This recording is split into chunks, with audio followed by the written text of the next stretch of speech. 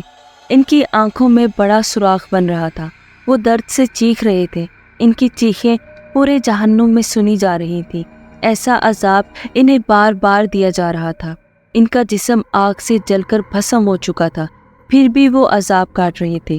فرشتہ کہنے لگا، یہ وہ بدبخت ہیں جنہوں نے اچھے کام تو کیے پر خدا کے منع کرنے کے باوجود نامحرم کو جی بھر کر اور ہوس سے دیکھتے رہے۔ انہیں معلوم تھا کہ نامحرم کو دیکھنا بڑا گناہ ہے، پھر بھی یہ دیکھتے رہے، ان سے باتیں کی، ان سے ہنسی مذاق کی، اور آج یہ چیخ رہے ہیں ہمیں چھوڑ دیا جائے۔ ہمیں معلوم نہیں تھا کہ نامحرم کو دیکھنے کی اتنی بڑی سزا ملے گی، لیکن آج ان پر کوئی رحم نہیں کیا جائے گا۔ پھر ایک اور جگہ پہنچے جہاں مرد اور عورت کو ایک ہی سزا مل رہی تھی۔ ان کے چاروں طرف آگ تھی اور وہ آگ میں جل رہے تھے۔ میرے سوال کے جواب میں وہ فرشتہ کہنے لگا، یہ وہ سب ہیں جنہوں نے دنیا میں اپنے والدین کی نافرمانی کی تھی۔ خدا نے قرآن میں فرمایا، اپنے والدین کو اف تک نہ کہو، اور انہوں نے ان سے زور سے بات کی اور ان سے برا بھلا کہا، ان کی بیعت بھی کی اور ان کا دل دکھایا۔ میں ان سب کا عذاب دیکھ کر خوف میں تھا، نہ جانے مجھ سے کیا ہوگا۔ میں تو بڑا گنہگار ہوں، میں بے نمازی تھا، جھوٹا تھا، دل دکھائے، والدین کی نافرمانی کی، اپنے مفاد کا تھا، دھوکے باز تھا۔ مجھے خوف زدہ اور حیران دیکھ کر فرشتہ کہنے لگا، تم ان پر عذاب دیکھ کر خوف زدہ ہو گئے ہو، اس پورے جہنم میں صرف مسلمان ہیں، تم ان پر اتنا عذاب دیکھ کر کانپ رہے ہو۔ ان پر جو عذاب ہے وہ ان کے مقابلے میں کچھ بھی نہیں جو کافروں کو اور غیر مسلم کو ملتا ہے۔ ان پر عذاب دنیا میں کوئی غیر مسلم دیکھ لے تو خدا کی قسم وہ مسلمان ہو کر مومن بن جائے، پھر ایسا مومن ہو جیسا دنیا میں کوئی نہیں ہوگا۔ مسلمان کے لیے جنت بہت ہی سستی ہے، بس اس کے لیے اسے 4 دن کی زندگی میں دنیا کی رنگینیوں کو چھوڑنا ہوگا۔ ہر مشکل وقت میں بھی نماز پڑھے، ضرورت سے زیادہ جھوٹ نہ بولے، کسی کی غیبت نہ کرے، سب سے اچھا رہے، کسی کے لیے دل میں نفرت نہ پالے، اپنی آنکھوں اور جسم کو نامحرم سے حفاظت میں رکھے، والدین کا ادب کرے، اپنی اولاد کو دین سکھائے۔ ان کاموں سے بھی وہ جنت خرید سکتا ہے۔ پھر میری طرف دیکھ کر کہنے لگا، اب تم اپنے عذاب کے لیے تیار ہو جاؤ، تمہارے ساتھ بھی وہی ہوگا جو تم یہاں دیکھ کر آئے ہو۔ یہ سنتے ہی میری چیخ نکل گئی، میں تو بڑا گنہگار ہوں، میں نے چھوٹے بڑے بہت گناہ کیے، میرے اتنے گناہ ہیں کہ دنیا میں بھی خدا سے اپنے گناہوں کی معافی مانگتا تو شاید پھر بھی معافی نہ ملتی۔